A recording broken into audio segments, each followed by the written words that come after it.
आज क्राइम की एक बिल्कुल ऑफबीट किस्म की कहानी आप लोगों के लिए। ये कत्ल का मामला नहीं है और न ही कोई ऐसा हीनियस क्राइम है जिसके बारे में किसी को दोष दिया जाए या कहा जाए कि कातिल ने ऐसा कुछ कर दिया, बल्कि ये एक ऐसा अपराध है जिसके बारे में सोच पाना भी मुश्किल है। लेकिन जुर्म की दुनिया होती ही ऐसी है जो बहुत हैरान करती है। मामला गाज़ियाबाद का है। गाज़ियाबाद में एक पुलिस स्टेशन है, नाम है वेब सिटी, और इसी वेब सिटी पुलिस स्टेशन की हद में एक गांव पड़ता है जिसका नाम है बमहेटा। तो इस बमहेटा गांव में पिछले 28 फरवरी को, यानी 28 फरवरी 2025 को एक बड़ी हैरान करने वाली घटना हुई। एक आदमी अपने घर में सोया हुआ था इत्मीनान से। घर का दरवाज़ा खुला रह गया या किसी ने खोल दिया, ये पता नहीं, लेकिन बाहर से 2-3 लोग उस घर में घुस आए और उन लोगों ने जो आदमी घर में सो रहा था उसे कोई नशीली चीज़ सूंघा दी। सूंघाते ही वो बेहोश हो गया नींद की हालत में ही। और जो लोग आए थे बाहर से, इंट्रूडर घर में घुस आए थे, उन लोगों ने अपने पास मौजूद तेज़ धार हथियार से उस आदमी का प्राइवेट पार्ट चॉप कर दिया, काट दिया और काट कर अपने साथ ले गए। ये अपने आप में कितनी अजीब, कितनी भयानक, कितनी क्रूर और हैरान करने वाली घटना है, जिसके बारे में जो भी सुना वो हैरान हो गया। ऐसा कोई कैसे कर सकता है और ऐसा करने के पीछे वजह क्या हो सकती है? इसके बारे में जब पुलिस को खबर मिली तो पुलिस का भी दिमाग घूम गया। ये जो आदमी था, इस आदमी के बेटे ने पुलिस को कंप्लेंट दी और पुलिस को बताया कि उसके पिता घर में सो रहे थे और उस समय ये घटना हुई। तो जिस आदमी के साथ ये घटना हुई, उस आदमी का नाम है संजय यादव। संजय यादव का प्राइवेट पार्ट कुछ लोग घर में घुसकर काट कर ले गए 28 फरवरी की रात को। आमतौर पर इस तरह का अपराध तब होता है जब कोई आदमी जो कि विक्टिम है वो पहले किसी सेक्सुअल एक्ट में इन्वॉल्व रहा हो, और जिस आदमी के साथ भी वो इस तरह के एक्ट में इन्वॉल्व रहा होगा उस आदमी की कोई खुंदक इस तरह के किसी विक्टिम से हो सकती है, और यही वजह है कि बदले में उसने उसके प्राइवेट पार्ट को ही टारगेट किया या उसी पर अटैक किया या उसे ही काट लिया। इस तरह के केसेस पहले देखने सुनने को मिले हैं, लेकिन ज़्यादातर केसेस इस तरह के ऐसे होते हैं कि मर्डर हो गया और उसके बाद जो प्राइवेट पार्ट है उसको ख़ास तौर पर किलर्स ने, अटैकर्स ने बहुत बुरी तरह से बिगाड़ा, क्योंकि उनके अंदर एक वेंजेंस होता है, एक नफ़रत की भावना होती है और लगता है कि भाई इसी प्राइवेट पार्ट की मदद से तुमने रेप किया या तुमने किसी को सेक्सुअली अब्यूज़ किया तो इस प्राइवेट पार्ट को पूरी तरह से क्रश कर देंगे। तो एक जो नफ़रत की भावना होती है वो होती है। कत्ल के कई मामलों में ऐसा देखा गया, लेकिन किसी जिंदा आदमी के जीते जी उसका प्राइवेट पार्ट काट लिया जाए और कोई नशीली दवा सुंघा कर काट ली जाए, ये अपने आप में बहुत ही शॉकिंग बात है। और हैरान करने वाली एक बात ये भी है कि कोई आदमी घर में सो रहा है और उस समय लोग घर में घुस आते हैं और इस तरह की घटना को अंजाम देकर चले जाते हैं। तो खैर, जब पुलिस को रिपोर्ट मिली, संजय यादव के बेटे ने जब पुलिस में रिपोर्ट लिखवाई तो पुलिस ने इस मामले की जांच शुरू की। गांव का नाम शाहपुर बमहेटा। जांच जब पुलिस ने शुरू की तो पुलिस ने पहले तो विक्टिम से ही पूछा कि भाई बताओ कैसे हो गया ये सब। तो उसने कहा कि साहब घर में सो रहा था, पता नहीं दरवाज़ा खुला रह गया, क्या हुआ, 11 से 12 बजे के बीच की ये घटना है, नींद लग गई और मुझे पता ही नहीं चला, मैं बेहोश था और जब मुझे होश आया तो फिर मैंने अपने आप को हॉस्पिटल में पाया। घर के लोगों का ये कहना था कि हमने देखा कि हमारे पापा जो है वो खून से लथपथ पड़े हुए हैं, हमने नोटिस किया और हम फ़ौरन हॉस्पिटल लेकर गए। तो कुल मिलाकर न तो घर वाले ये बता पा रहे थे कि संजय यादव के साथ किसने ऐसा किया, न खुद संजय यादव बता पा रहा था। तो एक तरह से देखा जाए तो इतनी जघन्य घटना हुई ज़रूर थी, लेकिन कोई उसका चश्मदीद या कोई एविडेंस जो है वो पीड़ित परिवार के पास या पीड़ित आदमी के पास भी नहीं था। तो पुलिस के लिए ये टास्क, इस केस को सॉल्व करना अपने आप में काफ़ी चैलेंजिंग बात थी। अब पुलिस ने संजय यादव के बारे में उसकी जो पूरी केस हिस्ट्री है वो खंगालनी, पता करनी शुरू की कि भैया आदमी क्या है, क्या करता है, कहाँ रहता है, किससे उठता बैठता है, क्या कोई आपराधिक मामला है, रेप वेप जैसी किसी घटना में इसका कोई इन्वॉल्वमेंट तो नहीं है। पुलिस ये सारी चीज़ें पता कर रही थी। तो पुलिस को पता चला कि नहीं, कोई भी सेक्सुअल एक्ट या रेप वेप जैसी किसी घटना में, सेक्सुअल अब्यूज़ या रेप वेप जैसी किसी घटना में संजय यादव की कोई भूमिका अब तक तो नहीं रही है।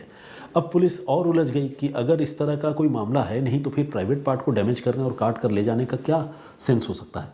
पुलिस के लिए जो है माथापच्ची करनी पड़ रही थी इस केस को सॉल्व करने के लिए। अब पुलिस ने टेक्निकल इन्वेस्टिगेशन की मदद लेने का फैसला किया और पुलिस ने आसपास के इलाकों के तमाम सीसीटीवी कैमरों की फुटेज खंगालने की शुरुआत की।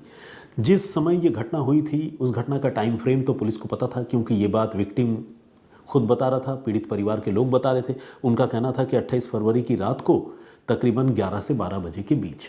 अब पुलिस ने सेफ साइड में रात 9 बजे से लेकर 12:30-1 बजे तक के सीसीटीवी फुटेज जो भी उस इलाके में कैमरे लगे हुए हैं उन सारे कैमरों के निकलवाए और फिर उन कैमरों की जांच करने की पुलिस ने शुरुआत की, सीसीटीवी फुटेज की जांच करने की शुरुआत की।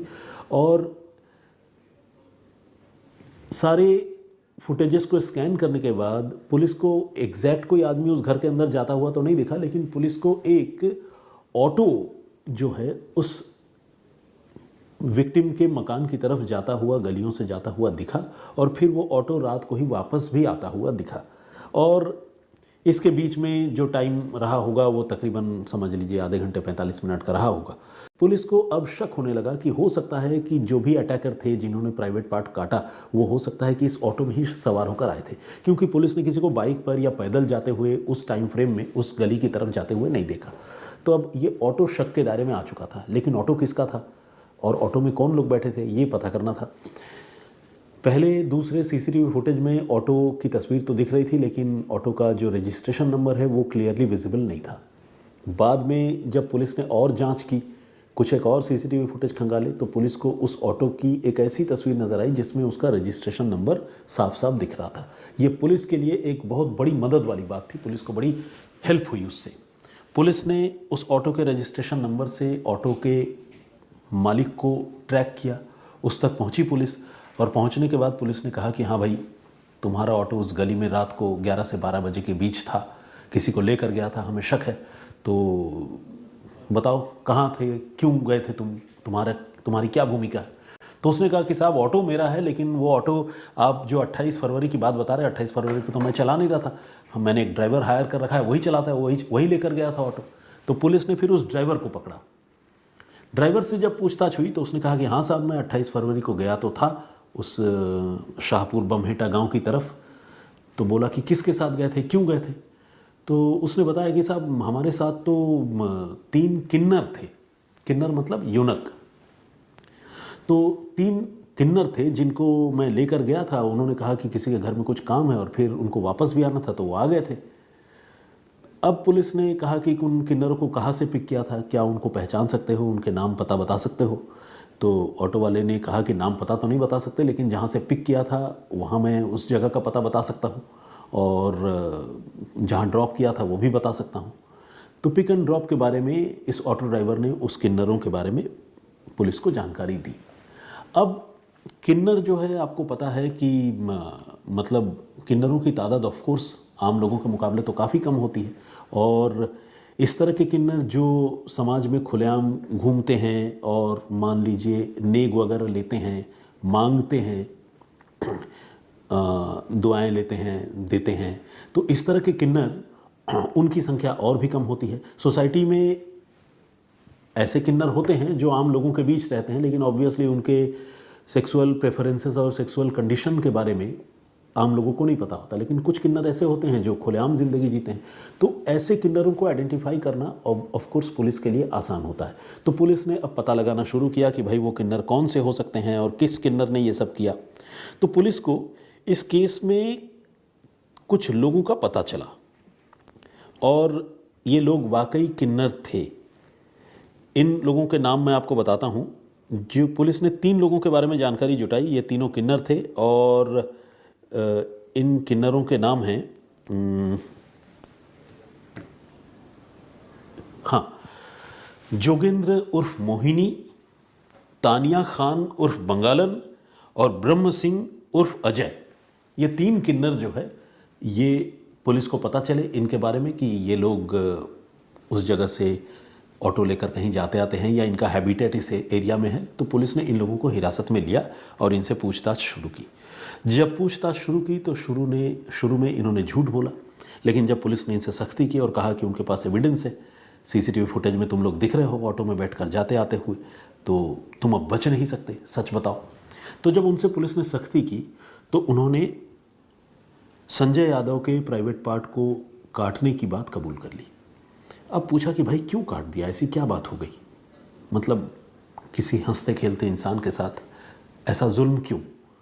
तो इन किन्नरों ने बताया कि साहब हमने किसी गुस्से में या अपनी मर्जी से नहीं काटा, बल्कि हमें तो संजय यादव ने खुद अपना प्राइवेट पार्ट काटने के लिए हायर किया था और कहा था कि प्राइवेट पार्ट तुम काट कर चले जाना और उसके बाद तुम हमारे संपर्क में मत रहना, सब भूल जाना, बाकी चीज़ें मैं संभाल लूँगा। हमें नहीं पता कि इसके आगे संजय यादव की क्या प्लानिंग है, संजय यादव क्या करना चाहता है, हमें तो उसके लिए पैसे दिए गए थे। तो पुलिस ने पूछा कि कितने पैसे दिए गए, तो बताया कि 10,000 रुपये। 5-5 हज़ार रुपये की 2 किश्तें जो है इनको पेटीएम के ज़रिए संजय यादव ने दी थी। उसका भी एविडेंस इन लोगों ने दिखाया, अपने पास पेटीएम मनी रिसीव होने की के सबूत दिए। इन लोगों ने ये बात कुल मिलाकर ये मान ली कि उन्होंने ही संजय यादव का प्राइवेट पार्ट काटा था और ये भी संजय यादव के कहने पर ही काटा था। संजय यादव ने उस रात अपने घर का दरवाज़ा खुला रखा था, यहाँ तक कि चूँकि हम अपने औजारों के साथ प्राइवेट पार्ट काटने के लिए उसके घर आने वाले थे, तो हमने उससे कह रखा था कि तुम एहतियात के लिए और इनिशियल ड्रेसिंग वगैरह के लिए तुम गर्म पानी वगैरह बना कर रखना। तो उसने घर में गर्म पानी भी बना कर रखी थी। तो संजय यादव को तो सब पता है। पुलिस जब ये बात सुनी तो पुलिस भी हक्की बक्की रह गई। यहाँ तक अब से पहले तो संजय यादव जो है वो खुद को विक्टिम बता रहा था और कह रहा था कि पता नहीं कौन काट कर ले गया, लेकिन अब इन लोगों के कहने पर पुलिस को संजय यादव पर शक तो होने ही लगा, बल्कि यकीन हो गया कि संजय यादव इस मामले में शामिल है। पुलिस अब संजय यादव से अलग से पूछताछ करने पहुंची। उसको तब तक ये जानकारी नहीं थी कि ये किन्नर जो है वो पुलिस की रडार में आ चुके हैं। पुलिस ने कहा कि अच्छा ये बताओ, तुम्हें किसी पर शक हो तो बताओ। तो शुरू में तो संजय यादव कह रहा था कि नहीं, कोई दुश्मनी नहीं, किसी पर शक नहीं, लेकिन बाद में उसने बताया कि हाँ एक किन्नर है जिसका नाम है पारो, तो पारो किन्नर ने ही ये कराया होगा। अब पुलिस ने कहा कि भाई पारो किन्नर ने क्यों कराया होगा? तो उसने कहा कि देखिए मैं बेसिकली किन्नरों के साथ पहले रहता था और उनके साथ ढोल मंजीरे वगैरह बजाया करता था, और ये पारो जो है वो मुझसे चिढ़ती थी और मैं जिन दूसरे किन्नर जिनको दबाया जाता है उनकी जब मदद करता हूँ तो ये पारो किन्नर मुझसे दुश्मनी रखती थी, मुझसे खुंदक खाती थी। और पारो किन्नर जो है और बाकी बहुत सारे किन्नरों से बहुत नाराज़ रहती है और उनके बीच में आपस की लड़ाई चलती है। तो पुलिस ने कहा कि उस आपस की लड़ाई में तुम क्यों पिस गए? तो इस आदमी ने कहा, संजय यादव ने, कि मैं चूंकि पारो का विरोध करता था तो पारो ने ही ये हमला करवाया होगा। लेकिन उसे ये नहीं पता था कि पुलिस अब सच्ची कहानी जान गई है। पुलिस ने उसके बाद उसे सच्ची कहानी बताई और कहा कि देखो पारो वारो वाली कहानी छोड़ो, हमें पता है कि तुमने खुद ये प्लानिंग की थी और तुम्हारे ही कहने पर 3 किन्नरों ने, जोगेंद्र उर्फ मोहिनी, तानिया खान उर्फ बंगालन और ब्रह्म सिंह उर्फ अजय, इन 3 किन्नरों ने तुम्हारा प्राइवेट पार्ट काटा। सारी तैयारी तुम घर में करके रखे थे, हमें सारी चीज़ों की जानकारी है, इसलिए पारो वाली झूठी कहानी सुनाना बंद करो और सच्ची बात बताओ कि तुमने ये सब क्यों किया और इसके पीछे का मकसद क्या था। अब संजय की हालत ऐसी हुई जैसे मानो काटो तो खून नहीं। अलबत्ता कट उसका पहले ही चुका था, लेकिन जब उससे पूछा गया तो फिर उसने सच्ची कहानी बताई। उसने ये बताया कि गाज़ियाबाद में जिन इलाकों को वो जानता है या जिस इलाके में वो रहता है, वहाँ पर किन्नरों के 2 गुट जो है वो एक्टिव हैं। एक गुट पारो किन्नर चलाती है और दूसरे गुट को कुछ और किन्नर चलाते हैं, लेकिन पारो किन्नर का उस पूरे एरिया में बहुत दबदबा है। तो जहाँ पर भी लोगों से मांगना होता है, नेग लेनी होती है और उनसे कुछ पैसे वसूलने होते हैं, पारो किन्नर और उसके गुट के किन्नर जाकर वहाँ से पैसे वसूल कर लाते हैं। सारे पैसे पारो के पास पहुँचते हैं क्योंकि वो किन्नरों के गुरु है, और बाकी किन्नर जो पारो के गुट में नहीं है वो बड़े सताए जाते हैं। उनको उनके खाने के भी लाले पड़े हुए रहते हैं क्योंकि लोग उन्हें पैसे देने से भी डरते हैं और वो कहीं मांगने जाने से भी डरते हैं क्योंकि पारो किन्नर जो है और उसके गुट के लोग जो है इन लोगों को सताया करते हैं। तो यहाँ 2 गुटों के बीच में टसल वाली बात थी, आपस में लड़ाई झगड़े वाली बात थी। तो ये जो संजय यादव है, ये चूंकि किन्नरों के गुट को जानता था और ढोल मंजीरे बजाया करता था, तो उसे ये भी पता था कि किन्नर जो है लोगों से मांग कर ही सही बड़ी मोटी कमाई करते हैं, तगड़ी कमाई। और उसको ये लगता था कि अगर पारो किन्नर रास्ते से हट जाए, कहीं अगर वो जेल चली जाए, तो फिर हमारे तो वारे न्यारे हो गए, फिर मैं भी किन्नरों का गुरु बन जाऊंगा और इस पूरे इलाके पर मैं राज करूंगा। किन्नरों के ज़रिए मैं पूरे इलाके में वसूली करवाया करूंगा और लोगों से नेक मांगने के बहाने और लोगों को बधाइयाँ देने के बहाने अच्छी खासी कमाई होगी। लेकिन एक शर्त थी, और वो शर्त बड़ी अजीबोगरीब थी। किन्नर तभी किसी को अपना गुरु मानते हैं या अपने ग्रुप में 100% उसको तभी शामिल करते हैं जब वो आदमी जो है सचमुच किन्नर हो, यानी उसके प्राइवेट पार्ट जैसे मेल ऑर्गन होते हैं या प्रॉपर फीमेल ऑर्गन होते हैं वैसे ना हो, किन्नरों जैसा प्राइवेट पार्ट हो। ये एक शर्त थी। संजय यादव को लगा कि ठीक है, जब इतने रुपए मैं कमा ही लूँगा, करोड़ों रुपए आने वाले दिनों में, तो प्राइवेट पार्ट को गंवाने में कोई दिक्कत है नहीं। तो उसने सोचा होगा कि भाई ठीक है, प्राइवेट पार्ट को भूल जाऊंगा, करोड़ों रुपए कमाऊंगा। और इस तरह से उसने एक तीर से दो निशाना साधने की कोशिश की।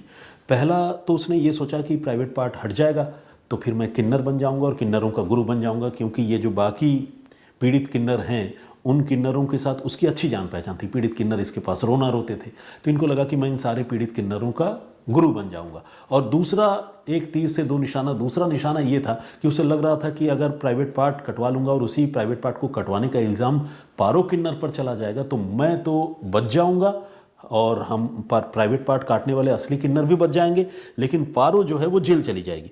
इससे जो है मेरा रास्ता साफ हो जाएगा और फिर मुझे कोई रोकने टोकने वाला नहीं होगा। तो ये थी पूरी प्लानिंग। लेकिन पुलिस ने जब तफ्तीश की तो CCTV footage, CDR, mobile phone के डंप डेटा, और जब पूछताछ हुई तो इन लोगों ने अपना जुर्म भी कबूला। और जो पकड़े गए किन्नर थे उन्होंने सारी पोल पट्टी पहले ही खोल दी थी, ये बताकर कि उन्होंने तो घर में बाकायदा ऑपरेशन के लिए गर्म पानी भी बनवा कर रखी थी। तो ये सारी बातें जब पुलिस को पता चली तो संजय यादव का भेद खुल गया और वो पकड़ा गया। फिलहाल संजय यादव अस्पताल में है, लेकिन पुलिस उसे गिरफ्तार करेगी झूठा मुकदमा दर्ज करवाने और अपने ही साथ इस तरह का अत्याचार करने के जुर्म में। बाकी 3 किन्नरों को पुलिस इस मामले में पहले ही गिरफ्तार कर चुकी है।